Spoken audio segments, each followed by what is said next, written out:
How to get Hoola in My Singing Monsters. Step number 1, breed Hoola on Air Island or Earth Island. Combine Pom Pom and Pango to breed Hoola.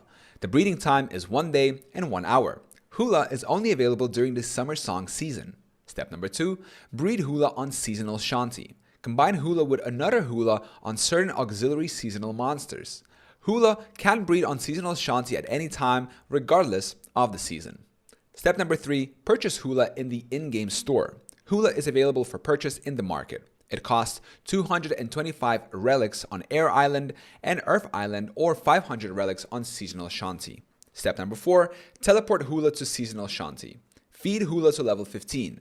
Use the teleport feature to move Hoola to Seasonal Shanti and place it there.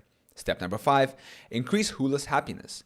Place items like Tweedle, Tree Hut, Tree Fort Tower, Castaneve, and Summer Song Path near Hoola to boost its happiness by 25%.